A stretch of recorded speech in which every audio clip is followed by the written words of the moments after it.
ज्यादातर बचपन under confident निकला और एक दिन किसी ने मुझे ये कहा कि अनमोल तुम तो बहुत क्रिएटिव हो।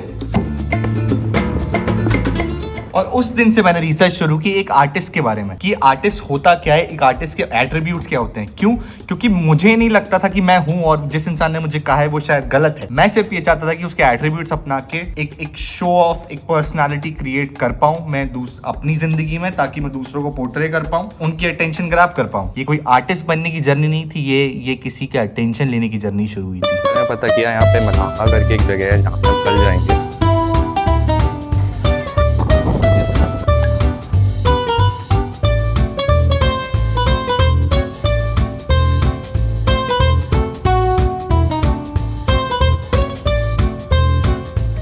पूरी कहानी में मैंने रिसर्च कर रहा था तो मुझे बहुत सारे नए नए आर्टिस्ट मिले। Picasso, Van Gogh, painters, writers, creators, film makers, a lot of people. और उनमें से एक आर्टिस्ट था केसी नाइस्टैट। इस इंसान ने मेरी पूरी जिंदगी उथल पुथल करके रख दी थी, क्योंकि इसकी सोच को लेके मैं दीवाना हो गया था। इसके आइडियाज ऐसे थे कि 6 घंटे सोना है, 2 घंटे एक्सरसाइज करना है, बाकी 14-15 घंटे नॉन स्टॉप काम करना है, एक आइडिया, एक एम्बिशन को जीना है। इससे पहले मेरी लाइफ में ऐसा कोई मुझे मेंटर नहीं मिला था जो मुझे सपोर्ट करे, जो मुझे आगे पुश करे। और उसको देख के, उसकी जिंदगी को देख के, उसके एक्सपीरियंस से उसको देख के लगा कि यार ये तो मेरे जैसा इंसान है, अगर ये इतना अच्छा कर सकता है तो मैं भी कर सकता हूँ। और वहां से मैंने डिसाइड किया कि yes, I will also make videos. And that's how मैंने अपनी जर्नी शुरू करी एक असली आर्टिस्ट बनने की।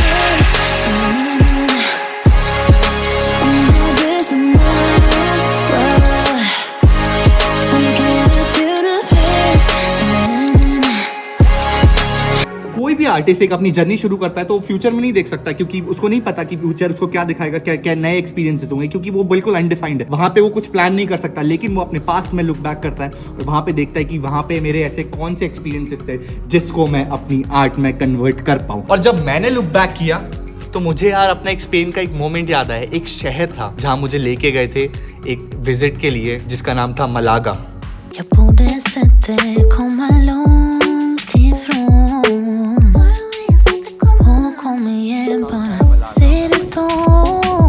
और मुझे पता चला कि वो पिकासो का होम टाउन है और मैं पिकासो के घर में होके आया हूँ। Can you even imagine? Like this is so cool.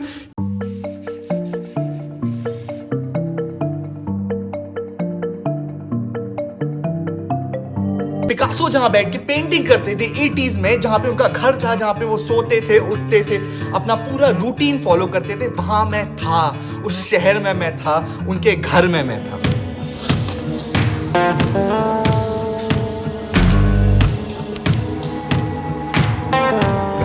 तो मलागा की स्टोरी कुछ ऐसी है कि मैं जब पहुंचा था मेरे कॉलेज हाइन, एक छोटा सा गांव है, टाउन कह लो, वहां पे एक यूनिवर्सिटी थी, यूनिवर्सिटी ऑफ हाइन, वहां पे मैं पढ़ रहा था।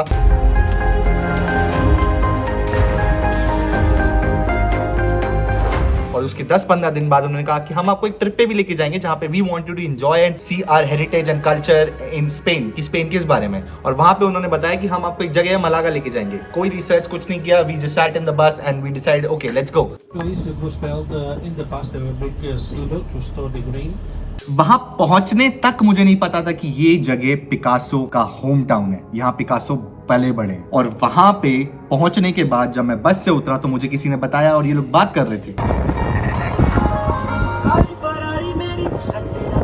पिकासो के अगर हम रूटीन की बात करें तो पिकासो का रूटीन था सुबह 11 बजे उठना, 11 बजे से लेके 2-3 बजे तक अपने फ्रेंड्स के साथ हैंग आउट करना, थोड़ा चिल करना, अंडरस्टैंड करना, घुलना मिलना। उसके बाद 3 बजे से लेके रात के 11 बजे तक वो नॉन स्टॉप पेंटिंग करते थे, अपनी आर्ट पे ध्यान देते थे और अपनी आर्ट को जीते थे। और उसके बाद 1 घंटे का डिनर करने के बाद 12 बजे से लेके 3 बजे तक वो नॉन स्टॉप पेंटिंग करते थे और उसके बाद वो सोने जाते थे। दिन में 12 से 15 घंटा देना अपनी आर्ट को, ये उनका डेली रूटीन था। और इसी कारण से उन्होंने 50,000 पेंटिंग्स बनाई है अपनी पूरी लाइफ। Can you imagine 50,000? और यहीं से कॉन्सेप्ट और यहीं से एक आइडिया जो मेरे दिमाग में हमेशा घूमता था कि क्वालिटी पे फोकस करना है, क्वांटिटी पे फोकस करना है। और यहां से उस इंसान ने बता दिया कि यस, क्वांटिटी पे फोकस करना है। एंड एक्चुअली अगर देखा जाए तो उन्होंने 50,000 पेंटिंग्स बनाई है, लेकिन उनमें से सिर्फ फेमस होंगी 100, 200, 1000। उसके अलावा लोगों को उनके उनके आर्ट के बारे में नहीं पता, वो दिन में 3 पेंटिंग्स करते थे। मेरे थॉट प्रोसेस और मेरी जिंदगी का सबसे बड़ा सवाल वो उनकी जर्नी जानने के बाद ही सॉल्व हो गया। यार मैं जब उनके घर में घुसा था ना, हमें 5 यूरो की टिकट थी और जब हम वहां पे एंटर किए तो वहां पे ना एक बड़ा सा मतलब वॉल टाइप का कुछ स्क्वायर में बना हुआ था, उसके अंदर ना रिमोट्स लगे हुए थे एंड एक्चुअली वो वॉकी टॉकी था। तो हर रूम का एक डिफरेंट नंबर था, 1 2 3 4 5 और 10 12 तक थे। तो जिस भी रूम में आप जाते हो उसका बटन दबा दो और उसको अपने कान पे रख लो, तो वहां के बारे में पूरी इन्फॉर्मेशन इंग्लिश में आपको ट्रांसफर होगी, which is like very very cool. हम हर रूम में ट्रैवल किए और वहां पे उनकी असली आर्ट देख के ना एक चीज समझ में आती है कि यार ऐसा होता है ना कि पिकासो एक दिन एकदम से क्रेजी अमेजिंग पेंटर नहीं थे। वो उन्होंने बचपन से शुरू किया था, जहाँ पे वो लोहे से स्कल्पचर बनाते थे। वो अजीब अजीब कुछ भी चीज उठा ली, स्क्रैप उठा लिया, स्क्रैप से उठा के अमेजिंग स्कल्पचर्स बना रहे हैं। वहां से उनकी जर्नी शुरू हुई थी, रीचिंग टू दिस पॉइंट की जहाँ पे वो अमेजिंग रियल लाइफ स्कल्पचर्स बनाते थे। और फिर उसके बाद उन्होंने डिफाइन किया कि नहीं, मुझे अगर कुछ अलग बनाना है, कुछ अनोखा बनाना है, तो मुझे जो सब बना रहे हैं उनसे अलग होके कुछ एक्स्ट्रॉर्डनरी बनाना होगा। और वहां से दुनिया को एक ऐसा आर्टिस्ट मिला जो कि 1 in a million। ये सारी चीजें एक तरफ, वहां जाने का एक्सपीरियंस एक तरफ, लेकिन ये वो चीज महसूस कर पाना जिस आर्टिस्ट को पूरी दुनिया जानती है, जिस आर्टिस्ट को पूरी दुनिया पूछती है, हर पेंटर, हर आर्टिस्ट का भगवान पिकासो जो है, वो इस घर में जहाँ पे मैं खड़ा हुआ हूँ वहाँ पे अपनी जिंदगी जी रहा। और ये सोच के ही मुझे अपने आप पे बहुत गर्व महसूस होता है कि मुझे ऐसा मौका मिला। इस सब में सबसे बुरी चीज सिर्फ यही रही कि मैंने वो महसूस उस मोमेंट पे क्यों नहीं किया। अगर मैं इसी सोच के साथ उस मोमेंट को जी भी पाता। मैंने उस मोमेंट को जिया है जब मुझे उस लेजेंडरी सिचुएशन के बारे में मालूम ही नहीं था और मुझे पता भी नहीं था कि मैं कहाँ पे हूँ। और आज जब मुझे पता है तो वो फोटो देख के ही ऐसा महसूस होता है, वो लार्जर देन लाइफ वाली फील आती है कि यस, मैं कुछ बड़ा देख के आया हूँ अपनी जिंदगी में।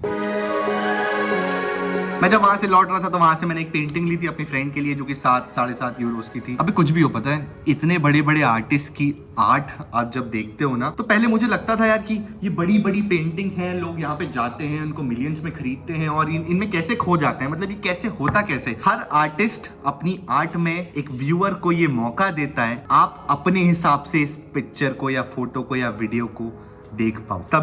तभी हमें वो जो क्लिफ हैंगर वाली मूवीज होती हैं, जो एंड में बीच में डाल के छोड़ देती हैं और बस वहां पे मूवी खत्म हो जाती है, क्योंकि वो मौका देती हैं एक व्यूअर को अपनी सोच से आगे डेवलप करने का। That's the beauty of creating art.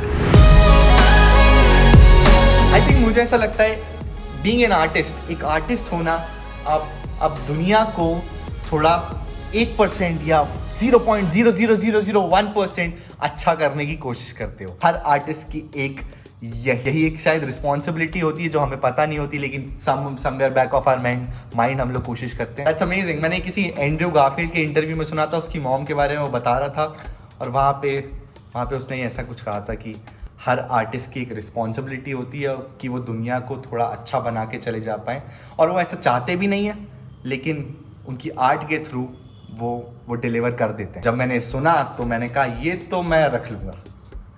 That's it guys. काफ़ी अच्छा लग रहा है, मतलब ये वीडियो देख के, सोच के इस बारे में कि yes I did it. And मैं वहाँ था जहाँ पे इस दुनिया का, इस ब्रह्मांड का एक बहुत बड़ा आर्टिस्ट वहाँ पे था और मैं उसके घर में था। तो जो एनर्जी फील होती है वो फील हुई थी। आज भी मुझे वो मोमेंट्स अच्छे से याद हैं कि क्या थे वो। और यस, इट फील्स गुड। आज वीकेंड है, बहुत दिनों के बाद मैं वीडियो भी रिकॉर्ड कर रहा हूँ। आई एम गोइंग, प्रॉब्ली हुआ तो पार्टी करूँगा, नहीं हुआ तो कल वीडियो बनाएंगे। आइडिया ये है कि 30 डेज वीडियो डिलीवर करना है। ये शायद 24th वीडियो है, 6 वीडियोस और बचे हैं। I'll do it, and just like Picasso's story, quantity matters.